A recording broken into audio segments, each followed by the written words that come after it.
Hello, welcome to Snickerdoodle Stitch. My name is Kathleen and this is a channel about cross stitch. I hope you all are doing well today. I'm filming this a little bit in advance, which seems to be happening a lot lately, but if I have plans for the weekend, I've got to film a little early or record. One of these days I'll stop calling it filming. I'm getting ready to go away for a couple days. Nothing too exciting. I've been doing good about not shopping, so I don't think I have any haul to show today, and I probably will not have any haul next video.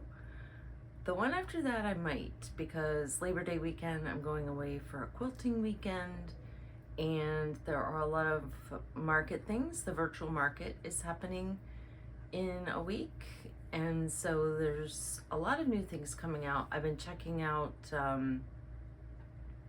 one of my local Needleworks stores, Needlecraft Corner, on her Facebook page. She's been posting things as the designers have released the photos so that people can do pre-orders. And then I know Garfield Stitchery is doing the same thing. So lots of yummy new patterns coming out. I can't say there's any like one pattern that really has grabbed my attention, but there's some really cute ones. So we'll see if when I see them in person, I'm able to resist. I probably am gonna try to not buy any right out of the gate. I'm going to Needlework Galleria the weekend after Labor Day. So that is the show that is in St. Louis, or suburb of St. Louis, Missouri. And it's modeled after market, so it's at an Embassy Suites, and when the first floor they have a couple rooms dedicated for stitching. I went to this one time before and I didn't realize that I would have to actually get there early, pretty early, to get a stitchy spot. So we'll see if I snag a stitchy spot this time. I'm not flying out until the day of, so it starts with an early bird shopping hours in the evening, and I'm flying out that day to try and keep some of my vacation days intact here. So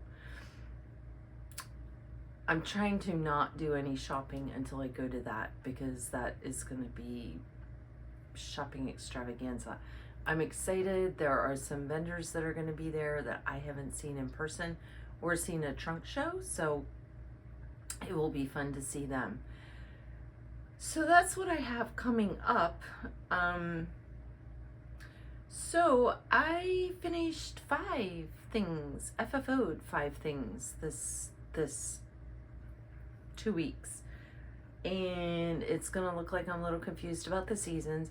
I think I mentioned last time that I'm trying to catch up on some things that had started to accumulate.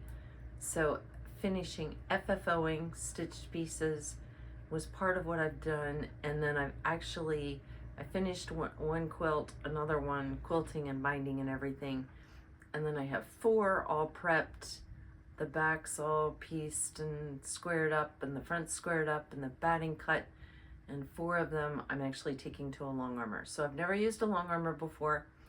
I have quilted everything myself. This is my first time doing this, but it's a long armor in this area, Guided Star. Her name is actually Star, and I've met her. I had quilt classes with her several years ago, and she's built quite the nice business and excellent reputation, and so I'm taking her 4 quilts to have them quilted, and then I'll have to sew the binding on.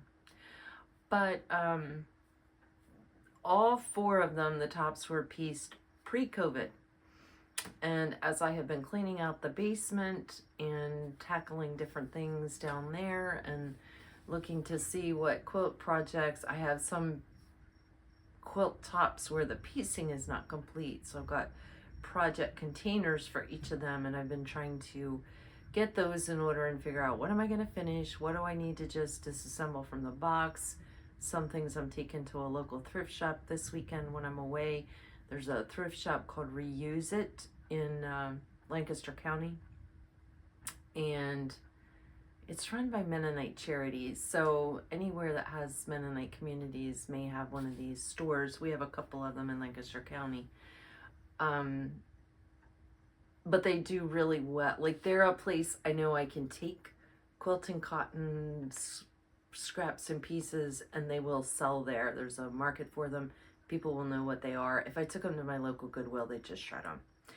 So why was I talking about that? Oh, because I'm taking things to, I've been cleaning out the basement and tackling the half-finished projects, and I decided that I really just needed to deal with some of these quilt tops. They were ones that I had very specific, 3 of them I had very specific things in mind for how I wanted to quilt them, and I can't do that on my home machine. At one time, I had the thought that I was going to rent time on the local long arm machine at my local quilt shop. I've done that before. I don't enjoy long arming. I thought it was incredibly boring. And it's not like they have the computer set up. You're actually quilting.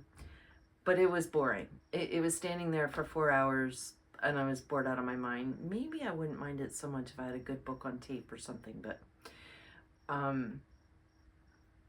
I decided just in the effort of getting these done so the 3 I had specific designs in mind. The 4th one is a queen size quilt and I want it for my bed for winter. So just, I need to just get these done and out of my like chaos of half finished things, which starts to clutter up my mind and stress me out. And we'll talk a little bit more about that when we get into the stitching that I did this month. But in my FFOing, so I grabbed some things that hadn't been FFO'd yet. Most of them I knew what I was gonna do, and I had maybe some of the supplies gathered, but I just hadn't taken the time to finish them. But I finished these 3 little pillows. These were Little House Needleworks. I think it's Petite Valentine. So this one I had done 2/2 on, this is a pretty big count, like 22 count Lugana. I have a huge piece of this in this berry color. So this one I did put some pom-poms around, and that's the backing. The backing's the same, no, it's the same line, but it's not the same on all of them. So I fussy cut to have the motif there centered. But that's one, and it's just some pom-pom trim. It's not like a fancy pom-pom trim. I think it might be from Hobby Lobby. It's just a plain light pink. But that's the first one. And then the other 2 I did, this is a Weeks Dye Works pink, but I don't remember what the linen is. It's a smaller count, so the pillows, you know, these were all from the same pattern. They should all 3 be, or they could all 3 be the same size. They're all 3 the same count, but I did them on 2 different fabrics that have different counts. So these ones I decided not to put any trim around them. I just finished them up like little pillows, and these are gonna look really cute in one of my, you know, set up in one of my milk glass bowls at Valentine's. So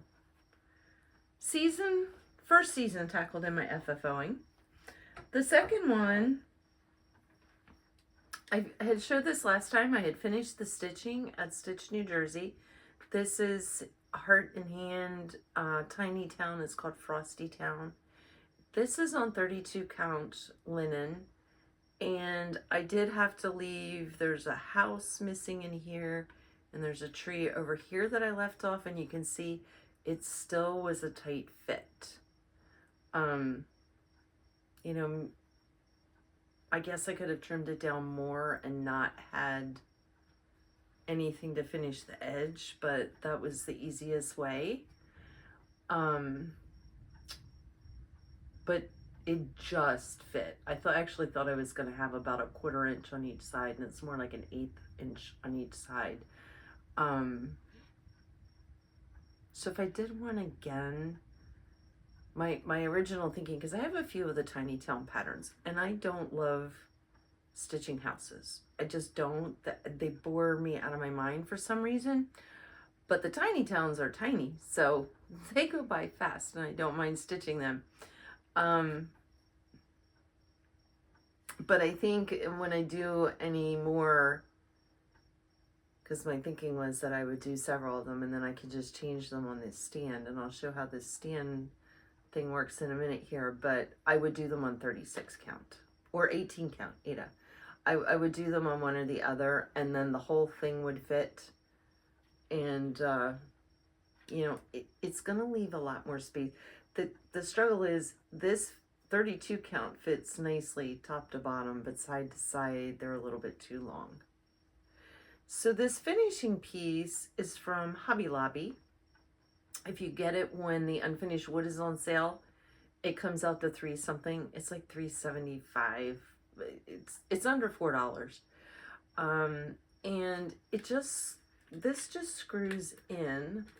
Well, it's gonna take too long to take it apart here, but this wooden piece that spins around just screws in here. So when you take it out, you've just got this wood board basically with a post on each end. And I just took my linen and made it into a sleeve so it wraps all the way around. You don't need this. My linen was a little bit, it's really wrinkly on the back too, isn't it? My linen was a little bit too short. I used a scrap to stitch this. And so it wasn't quite enough fabric to wrap around. So that's the only reason this is back here. It was just to make my fabric longer so that I could do what I needed to do. So it basically just makes a sleeve, and I slid it on and then, you know, screwed the wood piece in place. But that will be really cute to sit out. I have a ledge in my foyer, and that's where I plan on sitting this. And I like the Frosty Town because it's not Christmas. It's good for all winter. But there it is, all finished. And I don't think I knew what the blue was because it was a scrap. So that's FFO'd, and I'm really happy with it. And this little doodad, I saw this in Just Cross Stitch a couple issues ago, and I knew as soon as I saw it what I wanted to try doing with it. And so I was in Hobby Lobby measuring it, and I thought it would fit a little better than it actually did. It wasn't until I got the stitching out that I was like, oh, I've got to cut a couple things out, but nobody would know if I didn't tell you. So that was my 4th FFO, and my 5th one. This is the one I'm excited about. I got my Madame Chantilly Notte Stella, I think is the name of this. And it is stitched on Fabrics by Stephanie, 28 count Lugana. And the frame is just a frame from Home Goods. And sorry, it's giving a bad glare there. It is not any kind of fancy glass. I don't want to say I didn't care about this one enough, but museum glass is very expensive, and I was okay with not having this one with museum glass. I just used the glass that was there. The nice thing about this frame, and I don't know that you can tell, see this white in there? The stitched piece is actually about a ½ inch back from the glass. So the glass doesn't match the stitching, and the other reason you typically want a spacer between your stitched fabric and the glass has to do with if any moisture builds up in there. If you have the glass on the fabric and there's any moisture, the fabric deteriorates more quickly. So that's one of the reasons there's a framer would always put a spacer in between the glass and the stitched piece. I could have done oh no, I couldn't do this one without the glass. That was one thought I had, but the glass actually doesn't come out of this frame. The way it's constructed, there's the glass, and then that white piece I was showing in there that's like ½ inch deep actually holds that glass in place. So the only way to get the glass out would be to break it, and I'm not doing that. I'm not sure what kind of mess that would make. So let me hold it up closer and see if I can get rid of the glare. What is even showing up in there? Oh, it's the reflection of the TV. So it's this like upside down and reversed or something. But I am thrilled with this. It would look cute with a white frame too. It might even look better with a white frame, but that I thought made it more juvenile looking, and this is for me, not for a juvenile. Those days are well past me. So, as one of my employees put it, I'm from the 1900s. Yeah, it's going to take me a long time to recover from the remark that one of my employees made. All right, those were all of my FFOs. I don't have any finishes, but I do have a lot of stitching. So for my stitching this time, I worked on 2 of my focus pieces, and then I had said last time that my goal for August was to pull out things that I haven't touched yet this year. And I did really well with that, except for one piece. But I think I've come to some decisions about it. So let's start with the focus pieces, because I got a lot done on these. They're big pieces, and both of them are ones that need to be finished this year. So the first one was Toledo to Toledo. Let me take my note to myself off there. By AuryTM. That's the finished piece. And what I worked on is this band right here. So the only thing I have left is this band and this L-shaped one and the monogram and that little corner motif. So just the very center is all that I have left. And here is mine on 28 count cream and sugar. 28 count will fit a 16 by 20 frame, and that's the size that I wanted this to finish at. And what I stitched was this band, which I've got to say was a beast. It's a lot of stitching in there, but I am really close to being done. I will finish this year.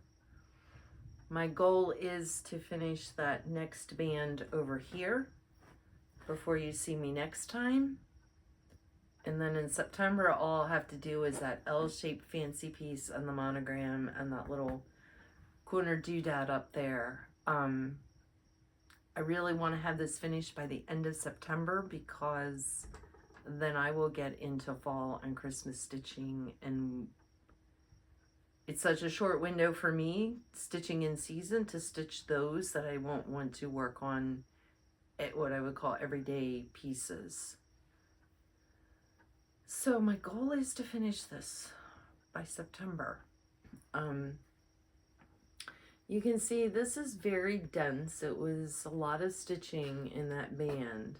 Some of these bands are a lot of work. Some of them, like this one over here, went really fast. But this was another one that took a long time. And even this, I mean, when you get this long solid row, that's a few hundred stitches. Just single stitching in a row.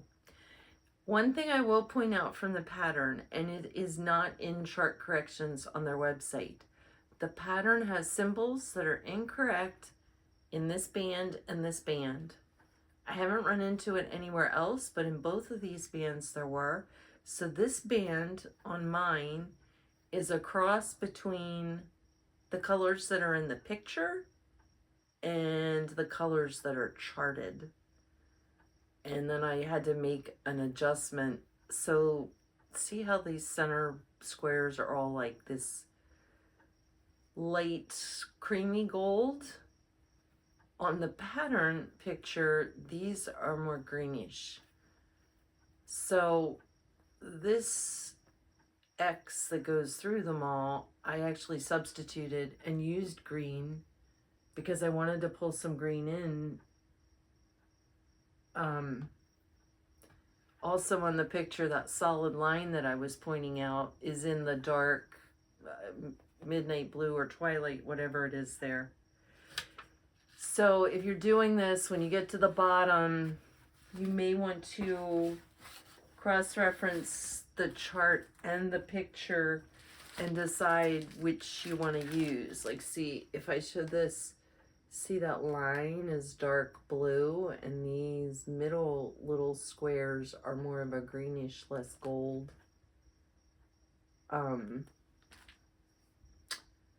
And I had a similar problem. There were two symbols that were reversed in the very bottom. This one had more symbols than the two that were mixed up. So I'll see when I get to these next ones. At this point, I'm just going to cross-reference the picture.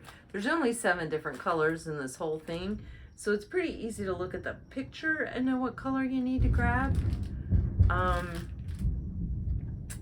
And so for the last of it, I'm going to cross-reference the picture because I like the way it looks. And the band that I just did was looking very washed out. I wasn't about to tear any of it out because it was a ton of stitching in it. So that was how I ended up putting the green in there for the cross things. What color? Yeah, see on the picture, those might actually be green.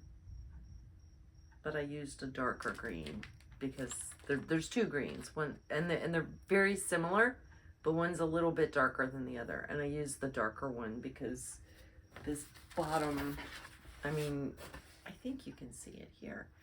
There just wasn't anything dark happening in it. So I used the darker green for that skinny X line that happens in there.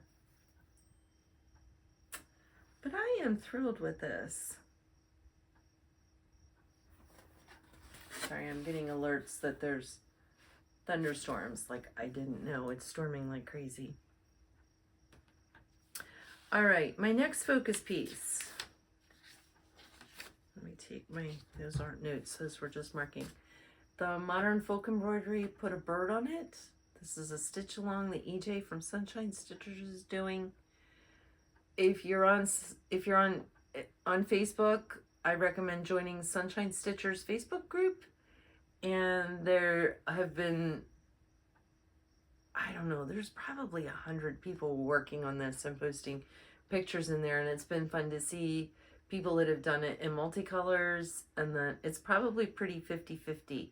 Ones that have done multicolor, and some are trying to replicate this. Others are doing their own color assortment, and then probably about 50% are doing single color. The picture is multicolor, but if you look inside, the write-up that Jacob has in here talks about doing it single color, like that was the original intention. And they very nicely give you the number of skeins of floss you need for various counts of fabric if you do it in a single color. So I worked on this and I got a lot done. I need to catch up. I'm way behind. This time I did this medallion, the swan, this, and I had this one thing done up here, but all the rest of it I did. This one is a beast. I mean, you can tell it's not done yet.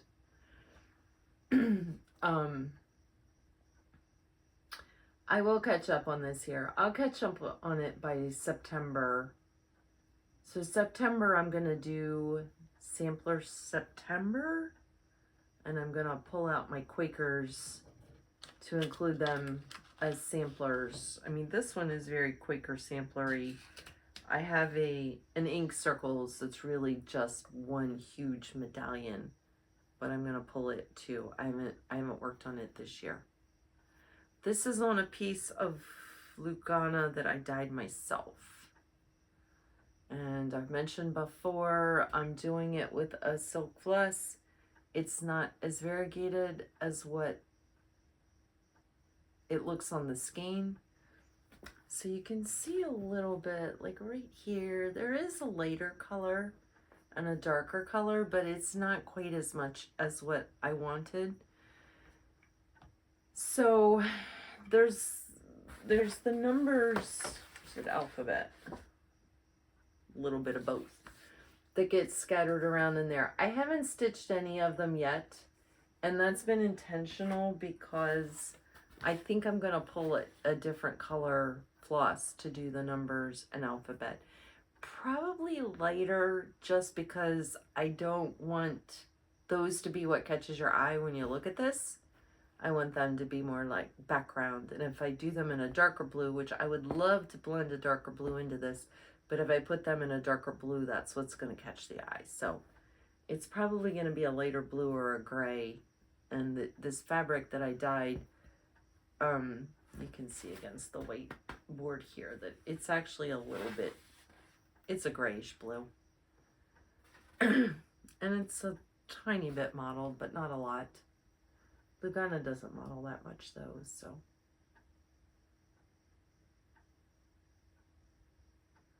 But this one's going to be a big one. I mean, this is how wide it is, and it's square. So very excited that I got, you know, this whole section. I mean, I essentially doubled my stitching on this practically. So good progress on it. This next one, not so good progress. So I started pulling projects out that I had not touched yet this year, that were not Halloween, fall, Christmas, because I keep those for when they're in season. And the first thing I pulled, I haven't touched in 30 years. It is the tree. Yes, this is really this crumpled. It's a Teresa Wentzler. It's called Tapestry Cat. It was a kit from Leisure Arts. And I used to have a Himalayan cat with blue eyes. She looked very much like that. And I didn't even iron this, guys, because I didn't do anything on it. I pulled it out. You can see it's got masking tape on the edges. This used to get hauled everywhere with me when I was working on it.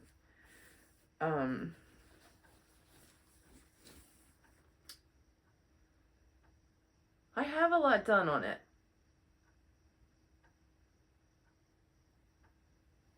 But what's left, so there is some in the cat, including the eyes. She looks a little spooky right now. But what's left are all those flowers in the border. See, now on the monitor I like it, and I'm changing my mind again. No, I don't like it up close is the problem. So these flowers are almost entirely made of quarter stitches, which I don't mind doing, but it is a lot. They're all quarter stitches, and then they're all back stitched. So if you look at this corner, I had some done. See these leaves, how they're all back stitched? So, oh, good grief.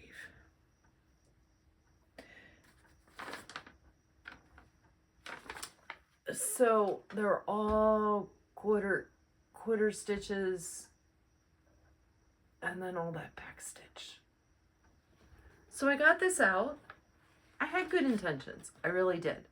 I thought, you know what? I'll stitch on this for a night. It'll get me oriented with it. It'll get me rolling. And then I'm going to make a goal to stitch like one thread a day on it. It sat there by my stitchy spot for 2 nights while I came up with every reason under the sun not to stitch. Everything from gathering info that I told my financial guy that I would send him, to looking for some crazy things on YouTube.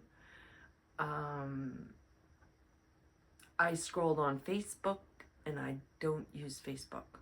I don't like Facebook. I don't use it. I'm just not a Facebook fan. And after 2 nights of sitting there with this sitting beside me feeling guilty, I thought, is my problem that I don't want to stitch, or is my problem that I don't want to stitch on that? And so I pulled out another project, and lo and behold, my stitching mojo came back. And where I struggle is I have a ton of work already done in this, but this is what we do for enjoyment, right? It shouldn't feel like work. It shouldn't feel like a chore. I have another project that when I was doing this exercise, I just threw it away. It wasn't anything anybody was going to want, including me. I can't bring myself to throw this away. So what I had decided I was going to do, I know I was waffling a bit, but I'm back to it, is There's some leaves and things that spill over into this Celtic border in there. See how the leaves spill over? I think I'm going to cut those out. That's going to be a pain in the neck. But I think I'm going to cut those out and just make the Celtic border solid without any leaves or anything interrupting it. And I'm just going to make this that size. And it won't have this floral border on it. I know the floral border is what really makes it as a Teresa Wentzler. So mine would finish just there. Like this edge over here, down on the side.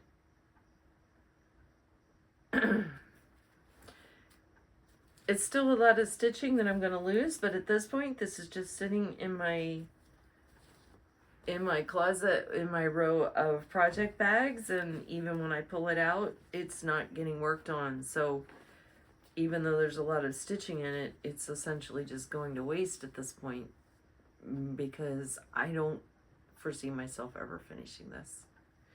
So that's the plan for this. It's gonna really hurt to start cutting threads on this and unstitching stuff, but I think it's probably the smartest move at this point. I looked to see, could I just frame it,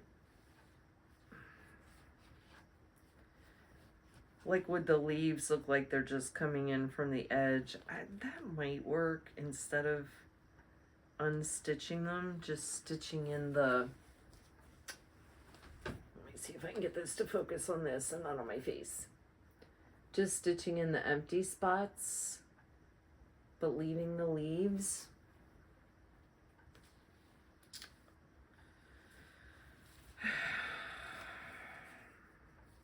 The other thing is that pink and purple in there. I'm not sure where I'm not sure what I would do with this, like where I'm gonna put it in my house. If I just do the cat, I could put it lots of places. So that's where my head's at with this. So this did not get stitched on. Not a single stitch. I did get the thread out and get it organized, and I did orient on the pattern what I had done, and then I kept looking at the stitches and thinking, I hate this. The quarter stitches look awful until you get the back stitch in is part of the problem. So some of those flowers where all the quarter stitches are done, it just looks like a hot mess to me. It'd look fine once I got the back stitches in, but all right. So then the pieces that I pulled out that I actually did stitch on, and I got a nice chunk done on them. I pulled out my Cricut Collection Addie's Angel. That's this piece. And I'm not putting a name or date on there. I'm just doing the girl. And I don't think I'm going to put the angel wings on.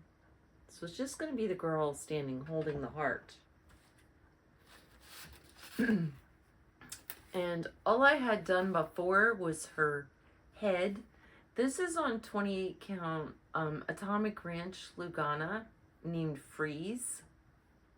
F-R-I-E-Z-E. It's a nice pastel, kind of peachy cream and blue mixed. And all I had before was her head. I had her head and neck in this green collar. So any of this turquoise part of her dress, and then I got started in the floral part. I was having fun with this. This is the one that I grabbed after I decided that there was a possibility that the Teresa Wentzler cat was not going to get any stitching, and if I wanted any hope of getting stitching done, I needed to just move on to a different project. This is what I moved on to. But she's fun. I'm not sure what I'm going to do with her either, but she's a lot of fun. She may get made into a tote bag. Not that I need another tote bag, but tote bags are always fun. So that was her.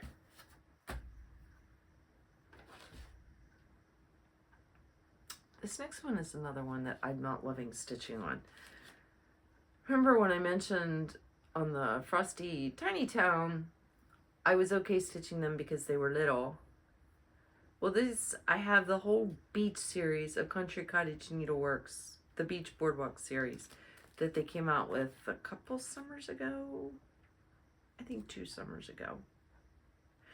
And right now I'm working on Snack Shop.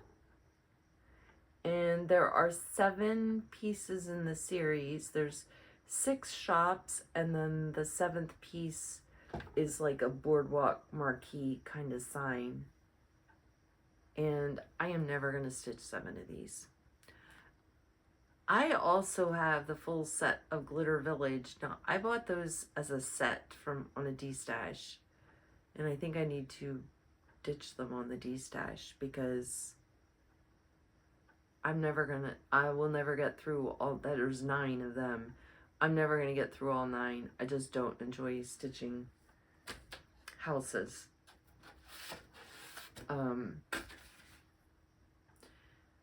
So I had ice cream done. I finished it last year. I've been working on the Snack Shop. I did the cart, and then I did all of the white that's in here, and the burger and fries and soda in here. So I sort of had the building, but not all the awning done. So that's what I worked on. This is on Lakeside Linen, 36 count. No, not Lakeside. Tabby Cat. And the fabric is cat's whiskers. It's a very pale blue. And when I go to frame this, I'm actually going to frame it with a blue fabric behind it that is a little deeper so that it will show through and make this look even a little bit more blue. Because when I started stitching on it, the weight wasn't really popping as much as I would want it to. They're really cute. Boring. You know, like doing these awnings, it's just stitching these blocks. There's no counting. It's all the same color. They're just boring. But of course I do have this fabric cut. This is only a piece of it. I cut a really long piece because I wanted to do this as the long boardwalk piece. My plan now is finish Snack Shop, then put in the boardwalk marquee thing. And I'll decide at that point if I'm going to put another shop in on the other side of the marquee. So it should be the marquee and it has 3 shops on each side. That's never going to happen. I've got 2 shops. Well, I've almost got this one done. Although this building comes all the way up here. So I've got a chunk more to do on it. So I'll have the 2 buildings and the marquee. And then I'll decide, you know, is it 5 years from now and I'm ready to just be done with this thing? Or do I want to put another shop on with it? But I did make myself stitch on this for 2 nights. And I got a nice chunk of stitching done, but lessons learned. Houses aren't my cup of tea. All right, the last thing I stitched on, this was an exclusive at Stitching in the Wild 2 years ago. And when I first was showing this, and I'd reached out to Gary to see was it something he was able to continue to carry, he said no, but he thought she was releasing it at a market, but that would have been market last year. And when I tried to Google for Sunshine and Blooms, I couldn't find this. So it is apparently still not available anywhere. When I finish it, I'll give it away. She asked that it not be resold, but it doesn't say that I can't give it away. So it's a Teresa Kogut. It's a really sweet pattern. I started on it at the retreat, and then the fabric that it's on is the called for, which is an extrude design called Grandma's Slip. And it smelled bad. And every time I got this out to work on it, I kept stitching thinking, what is that smell? And looking around, and then at some point I realized it was the fabric. The smell is gone now. It came back a tiny bit when I ironed this, but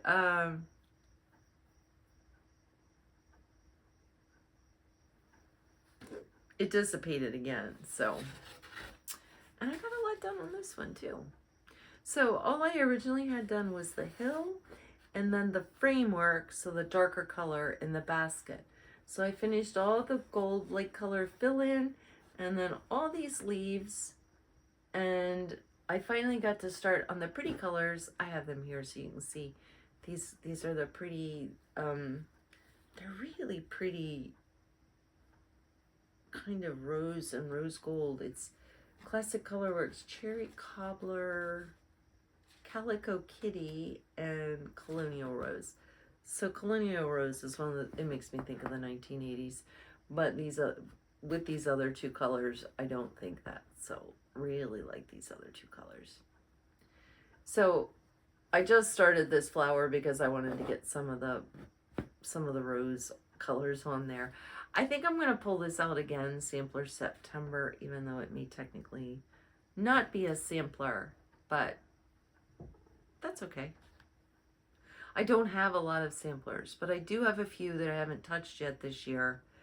And then I have a few that I have. So I've got a nice chunk of samplers that I could work on in September, but I think this may get pulled out again then, because I could probably finish this with another,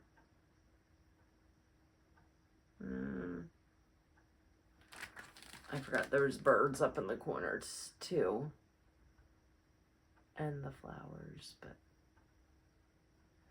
we'll see. I'll pull it out and work on it in September. I don't know that I'll get done then, but all right, that was all of my stitching. I had one other thing I was going to show or talk about, because I showed this when I bought it and I used it because I've been finishing up quilts that have been in progress for a very long time. So it's this gadget from Quilted Hearts, and it's a silicone mat that you use, I mean, you have it sitting on your ironing board. You use it to make your binding. And you would have your binding coming through here. Your iron would just sit on top. It won't melt the silicone. And you just pull it through, sliding underneath the iron. And you kind of just even these. Okay, so this wouldn't be all nice like this. This is actually a piece of binding that was left over that I stuck in here, just so I could show you. So you would be lining these up on this side and pulling it through as it's laying, you know, it's laying on your ironing board, your iron's here, and you're pulling this through this way. And on this side, you're just sort of lining up the edges so that you get the binding the way you want it to be. I had two challenges with it. One, the fabric creates enough drag that it drags the iron over. That actually wasn't a huge problem because it catches on this. So it's not like it drags it over onto your ironing board. Plus you're standing there doing it. So it's not going to hurt anything. The bigger problem is because you're pulling it out right after it has been under the iron, this is scorching hot. So I was actually burning my hands pulling this through. I tried shutting the steam off. I usually use steam when I'm making my binding. I tried shutting it off, but this was still scorching hot. So you're pulling it through and burning your fingers the whole time. I don't know that it went any faster either. I was really excited about this tool, I'll call it, but in practice, and it was not cheap, I think I'd save my money. I'm going to keep this anyway because you can use a silicone mat. There's times where it's more efficient to be able to leave your iron lying down instead of setting it upright. Now my iron's going to shut off if I leave it lying down, so You couldn't leave it lying down for long, but similar to the Aliso irons, which do this lift thing. I don't like those irons, but I mean, I don't like using them. But with a silicone mat, you can do essentially the same thing with any iron where you would leave it laying flat. They do generally have a much shorter shutoff though if they're laying flat to prevent a fire. So, but yeah, as far as using this for making binding, I'd give it maybe a 3 out of 10. So that was disappointing. But since I have finally used this, and I did bindings for 4 quilts, and not little quilts, big quilts like that. Or one of them was queen size.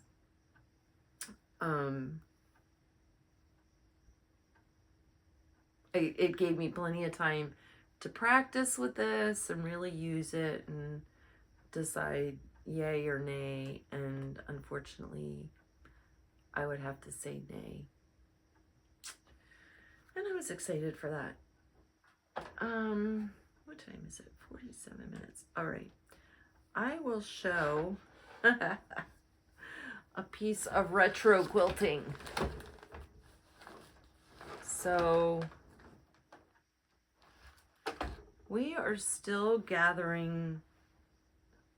My dad is still sending my brother and I home with things that he wants out of the house, or I don't. He's just in a cleaning frenzy, emptying out. And this is a little grubby. I'm going to tear it apart similar to what I did with another pillow, that one I had made for my mom. This I actually made for my brother in 1985, so he would have been a junior in high school. And it's Garfield. My brother played soccer, and his bedroom had this red and black tweedy carpet. Actually, that carpet might still be in that bedroom. It was like a commercial carpet that they had put in my brother's room, and I think it's still there. Like, it's been there forever. And still looks like brand new. Commercial carpet was not a bad way to go. But I had made it into this pillow for him for Christmas or his birthday. And it was still in there, and my dad was going to get rid of it. And I said, oh no, give me that. I'll take it and show it on my YouTube. I wish I still had the book that it came out of, because I like Garfield. I don't know what I would do with it, but it's stitched on 14 count Aida. And I made and stuffed this little pillow. It's not like a standard pillow size or anything. It's got polyfill in there.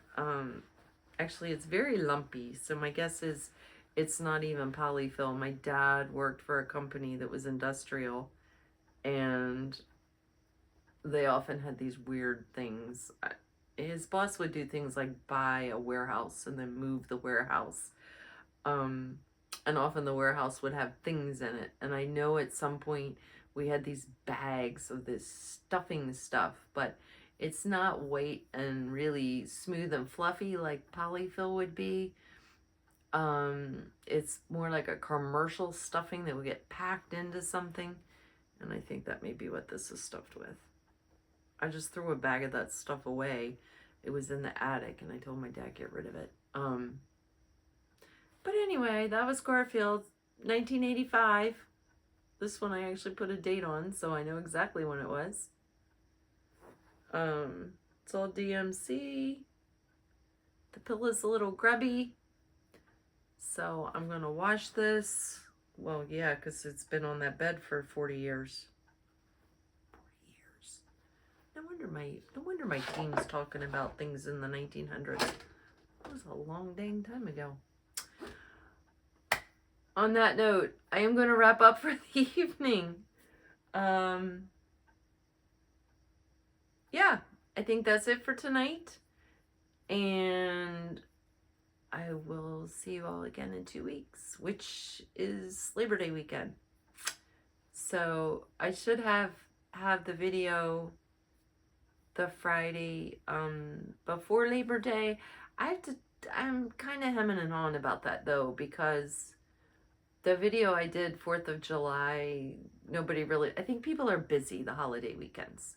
So I hate to put it out when nobody's watching anything, even though I partly do this just so I have a video record, which I have had to go back to look and see when I did something or what fabric I used or what the name of the pattern was. So it has been nice having the video record.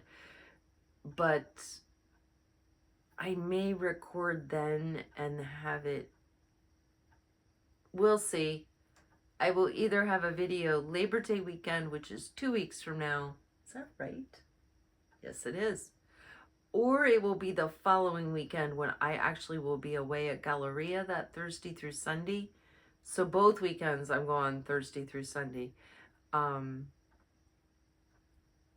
It'll be one of those two Friday night, Saturday mornings. I'll release my next recording. So I hope everybody's having a good time stitching. Let me know if you're eyeing anything up from the August market releases that are coming out. I'm curious what's going to be really popular. I know afterwards Gary from Garon usually shares what the top 10 patterns were that they had pre-orders for. So, but I'm really curious what's catching everybody's eye there, and maybe something's caught your eye that I haven't even seen. I may have missed it altogether. Don't want to miss out on something. So happy stitching, everyone, and I will talk to you soon. Bye.